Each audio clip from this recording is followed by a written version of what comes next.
Hello, everybody. Welcome back. Welcome to day 3 of NATPE. How's everybody doing out there? All right, I like this group. You're not only attractive, but clearly smart. Thank you all for hanging out. Are you enjoying this visionary track? It's awesome, right? Yes, thank you very much. So I am your hostess, Amber J. Lawson, a managing partner of Storytech, bridging the gap between storytellers and technology. We have an awesome talk coming up next. It's called Participatory Video, Making the Story from Music to Mars. The gentleman who has visioned this talk is really the go-to guy in live streaming and participatory content. He has executive produced huge projects: the Tibetan Freedom Festival, Woodstock '99, the Town Hall with President Clinton, MySpace Live, Grammys Live, X Factor Digital. He's won tons and tons of awards. You know, and as Mark Cuban says, live live. So our master string puller and opener of the Participation Gateway, give it up for Marc Scarpa! Well, that's good opening. Thank you very much, Amber, and really appreciate everyone coming and for NATPE to have me here to host this session. So my name is Marc Scarpa, and I make stuff. And I want to share with you some inspirational videos and projects from some folks that have inspired me over the years that are in the genre of participatory video.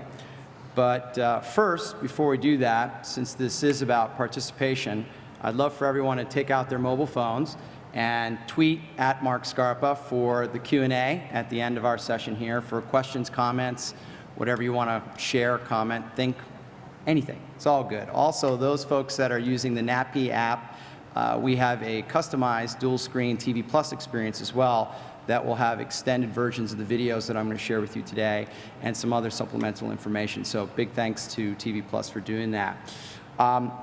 So people go to me all the time like, what the heck is participatory video? And what does that mean exactly? And really, it's a set of techniques that involve a group or community in shaping and creating their own stories. You know, at the conference this week, there's been a lot of conversation about social TV and conversation in general. Thus, the next level of engagement from all that chatter is really active participation from the audience, or participants, as I like to call them, in the content creation themselves. And there are a variety of techniques that allow people to do that, things like social mapping, music, photo sharing, video sharing, and so on. But you may say to yourself, well, is this kind of all new, and how is this? How long has this been around? And the truth is, it's been around since the birth of television, well before the internet itself. And being from New York City and a bit old school, I'd like to start off with an example that is pretty much an old school example. It's one of the first crowdsourced music videos in history that came from a local community in New York City that some of you may recognize in a minute, that really sparked a global movement.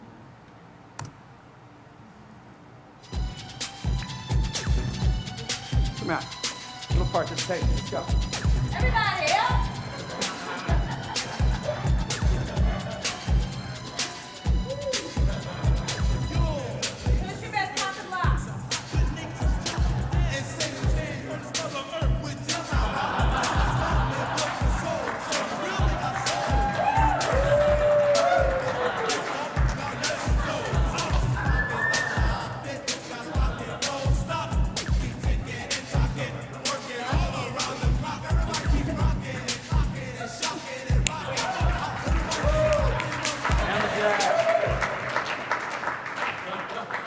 Great, so that video was produced basically in 1982, and this is before really music videos, or at the birth of music videos, and they basically went around to the local community and asked folks for their best home movie footage of them breakdancing, and it subsequently turned into an iconic video with an iconic song that was really the first crowdsourced video of all time. Now, music videos have many forms, And in our next example, the participants in the video are the video themselves. And this is a cause-oriented example, and it brought the community together, an experiment that really transformed a lot of lives and founded a format to raise awareness and funds for a global cause. I'd like to share with you Film Aids, a Heavy Abacus. If you can bring the volume up, that would be great.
Right, and as you can see, that was a project in conjunction with the UN. They shot a variety of films like that during the year of 2012 went on to raise $75 million and hence has transformed the community and the entire village. So it's a terrific group of people. I highly recommend you go and see more of the films. So aside from cause-oriented project, participatory video can be used in a performance setting as well. In New York, we have an amazing group called Improv Everywhere, where I hope some of you have seen some of their stuff before. And they pride themselves on participatory events such as the 9th annual MP3 Experiment, where thousands of people, they download a file, they get supplies, they meet in a group location, not knowing what the file is or what the sound is going to be or what they're about to all do together, and they press play, and this is what happens.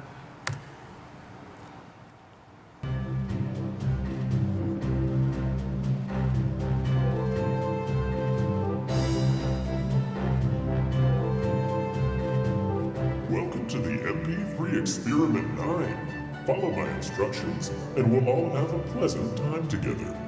When I say go, drop suddenly to the ground.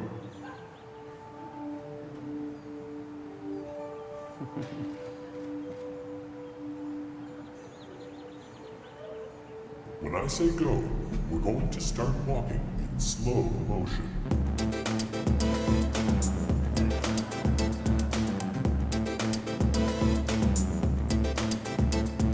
Okay, now take out your water gun.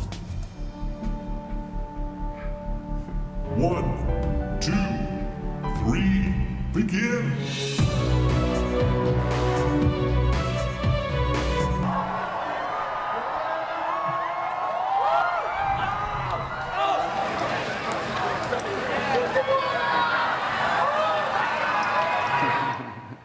That's Improv Anywhere. It's important to note that that experience is all curated digitally by the community themselves, where people are submitting ideas to the directors, if you will, who then create the experience and get that group together.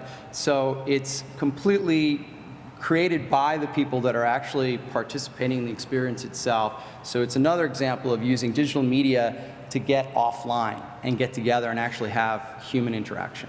It's one of my favorites. So I guess it wouldn't be a discussion without a little bit of, as Mark Cuban would say, a little shameless self-promotion. The next video I'd like to share with you is an example of participatory video in an entertainment context. This is a case study of a real-time documentary with an indie project that I did over the last couple of years that was broadcast live over 7 days and fully funded by the artists themselves, creating their own, in essence, broadcast channel. And if you can turn this one up, that'd be great. Thank you.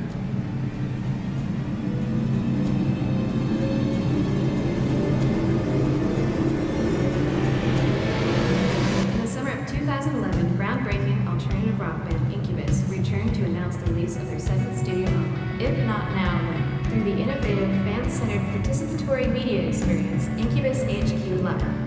Band members Brandon Boyd, Mike Einziger, Jose Pasillas, Ben Kenny, DJ Chris Kilmore, band manager Steve Rennie and Sony Music collaborated with veteran producer-director Marc Scarpa and Simply New Studios to bring the revolutionary concept to life. For 7 days and nights, Incubus participated in question and answer sessions, instrument clinics, and even created works of art alongside their fans. The experience at HQ was streamed live for 6 hours each day on IncubusHQ.com. Participants from around the world joined in as Mike taught contest winners the guitar part from Drive, Kill Scratch with fans, Ben answered questions from the HQ audience, Jose jammed on the drums. To further conversation between the band and its fans, Simply New introduced 2 technology partners, TweetBeam and Video. TweetBeam's unique visual interface could be viewed online and was projected on the HQ wall. Incubus could see and respond to fan tweets as they occurred, allowing for a real-time, personal, global conversation between Incubus and their fans. Fans downloaded the Video app and recorded 15-second personal stories about Incubus, their music, and what If Not Now When meant to them. These video portraits were uploaded to Incubus's YouTube site to be shared with the band and fans everywhere. More than that, I'm an Incubus fan. The biggest one yet. To top it all off, each night the band performed a full set, starting with their earliest work and capping off the performance of If Not Now When in its entirety, which streamed simultaneously on IncubusHQ.com, Livestream.com, and NGV.com. With over 2 million views on IncubusHQ.com, over 2.5 million views on YouTube, 3.5 million post views on Facebook, and 43,284 Twitter mentions of @Incubus Band alone, the ambitious project blew away both band and fan expectations. Available pre-sale tickets for Incubus's upcoming tour nearly sold out during the HQ, and 1 week after the broadcast, If Not Now When debuted at number 2 with 80,000 albums sold. Due to overwhelming fan demand, footage from Incubus HQ Live was transformed into a 2-hour documentary and made available in a limited edition box set in July 2012.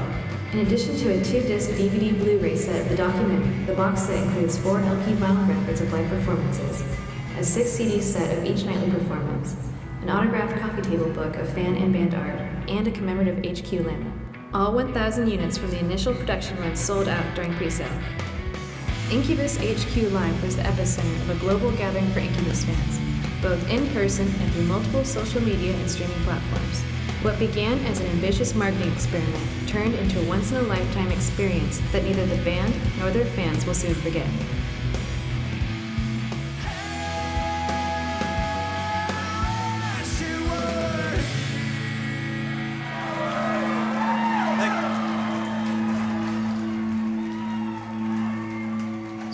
So as our last speaker talked about, celebrity being their own networks and channels, in essence, Incubus has gone on. They have now Incubus HQ as a 24, year-round, 24-hour, 7-day a week, year-round experience and community for their fans. And obviously, this is a very fan-centric project. It was really an honor to work with the guys. And you see a live participatory video broadcast model that was monetized in and of that context, as well as being turned into a feature film and then TV show and all sorts of other assets that help recoup their investment in the project and deliver a profit as well. So we've seen a couple of interesting examples from performance, cause, old school, and entertainment. You may ask me, well, that's great, but what's next for participatory media? How can you use this genre of storytelling to really transform the world? And I pose to you a project out of Holland where I want you to imagine a real-time documentary program broadcast on every platform, in every market, every day, worldwide, for maybe 20, 30, possibly 40, 50 years. All the while, it being a giant crowdsourced financing program, like a big, giant Kickstarter, if you will, to the tune of $6 billion. And with the goal of sending 4 people on a one-way mission to Mars.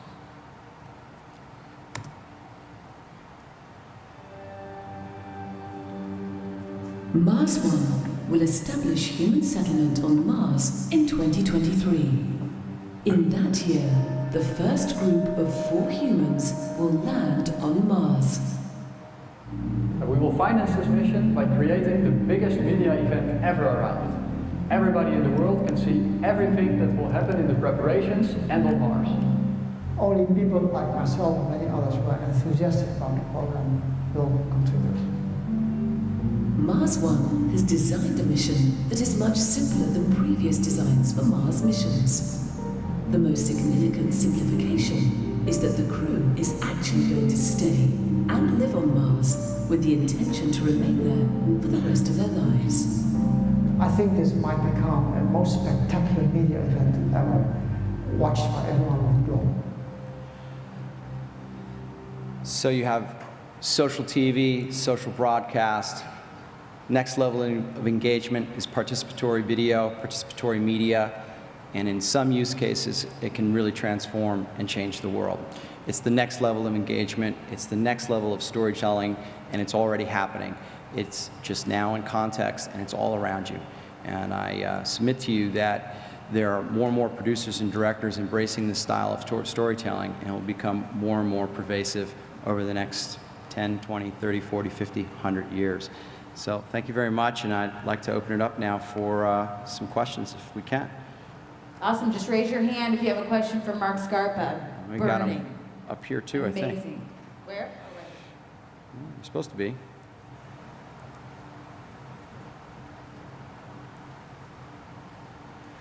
Hi, can you talk a little bit more about some of the content that came out of the Incubus Project, besides fans just professing their love for the band? Yeah, a lot of content came out of the Incubus Project. Keep in mind that we're broadcasting live for 7 days, about 8 hours each day. We shot it as a one-camera, real-time documentary, and at the end of the evening, we would do a multi-camera live broadcast shoot. We would have things like TweetBeam, where the questions would be coming in from the user base, and connecting the conversation between the people that were physically there and virtually there, so that they could all be there and experience it together. So aside from the movie, we were able to break down somewhere in the neighborhood of about 60 VOD clips from all the different songs that were then turned into individual performance music videos that would be up on YouTube. There's 6 actual vinyl record albums that come with the limited edition DVD box set, as well as audio CDs, and of course the ability to download the stuff. We also had a book that came with the product. The book actually is completely user-generated content. So we were scraping all of the photography that was taken by the fans that were physically there and turned that into a limited edition book. So when they buy the DVD box set, they're a part of that. Book is their book because they made the book, because it's their pictures. So it worked out really well. It was fully about the fans. Do we have any questions? Follow-up question? Great. Did anybody else want to take a deep dive into any of the projects that Marc talked about? Burning, participatory. I see where maybe what we all need to do is stand up and dance. Who's ready to dance? All right. Thank you so much, Marc Scarpa. Okay. Thank you very much. Awesome. So our next visionary is Lance Podell from the YouTube workspaces, which are popping up all around the globe. And so we're going to get a deep dive into what YouTube is doing with these workspaces, how to work with them, what the expectation is around that, what the output is. So make sure to hang tight for that. And in the meantime, what was your favorite video